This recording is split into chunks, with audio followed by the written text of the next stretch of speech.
Feminist theory is a contemporary approach of looking at the world from a macro perspective. It developed from the social movement feminism, originating from conflict perspective, by focusing on the stratification and inequalities in society. It examines women's social roles and experience in a variety of fields, like education and family and the workforce. Feminist theory looks beyond the more common male-based perspective to focus on the gender inequalities in society. Specifically towards women, there is discrimination, which is the unjust treatment of a group of people because they belong to that group. There is objectification, which is when someone is regarded as an object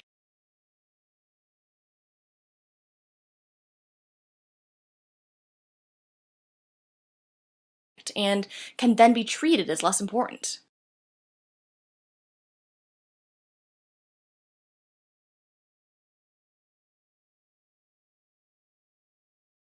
Oppression, where women are treated unjustly and strongly encouraged to occupy gender-based social roles. Stereotyping, where all women are viewed under the same oversimplified image.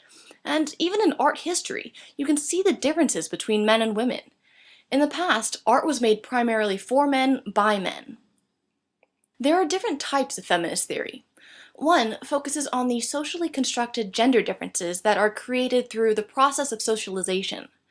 Each society creates and passes down norms, customs, and expectations from generation to generation, which includes expectations for gender, and a system that rewards and punishes those expectations. This perspective examines how women's experience and position in social situations differs from men's. There are different values associated with femininity and being a woman than are associated with men and masculinity.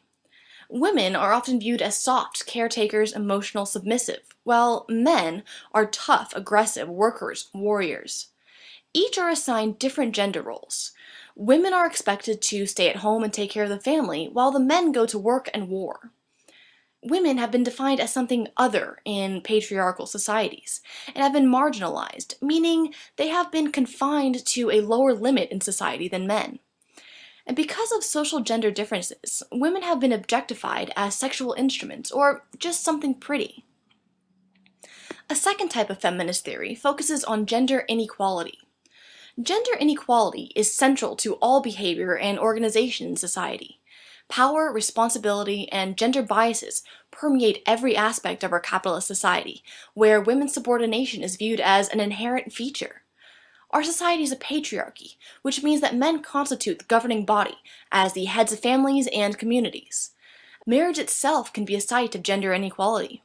Married women on average have much higher stress levels than married men or unmarried women. Women are expected to focus on the private sphere at home and have less influence in the public sphere. There is even a gender division of labor. Men usually occupy the higher paying, more prestigious positions. This discrimination is apparent when you look at the case of Ben Bars, a professor of neurobiology at Stanford University. He began his life and career as a woman. After his sex change, he noted that people who did not know he had undergone the change thought his research was much better than his sister, Barbara's. As it turns out, though, Ben and Barbara are the same person. It was the social bias associated with the fact that the work had been done by a woman that caused people to devaluate it. Even in the esteemed field of academia, social biases persist. A third type of feminist theory focuses on gender oppression. According to this perspective, women are not only different from or viewed as unequal to men, they are actually oppressed and subordinated and even abused. It all comes down to power. The positive state of being a woman is not acknowledged in patriarchal societies, which gives men more power by the simple fact of their gender. The institution of family is especially beneficial to men. With the coming of the Industrial Revolution, the family was split into two types of labor. Domestic labor was done by women, taking care of the house and family for no pay, while the men worked outside the home in industries in order to make money and provide for the family. Without the men working, the family would not survive. These split roles created both an economic and educational gap between men and women, lending men more social power. Sometimes this power is expressed by physical violence, which some feminists believe can be confronted if women recognize their own value and strength. A fourth type of feminist theory focuses on structural oppression, which states that women's oppression and inequality are due to capitalism, patriarchy, and racism. Here, we can see the direct parallel to conflict theory. Women, like the working class, are exploited because of the capitalist model of production. But not all women experience oppression in the same way. Gender inequalities are linked with other social inequalities and hierarchies, like race, class, sexual orientation, age, and disability. There are differences in social gender characteristics in a patriarchal society. Men are associated with the mind, while women are associated with the body. This is used as justification so that women can be seen as property or objects. Women's bodies are often objectified throughout history, from the act of childbearing to fashion to modern trends like diet programs. While women are objectified, men are viewed as responsible for working or fighting.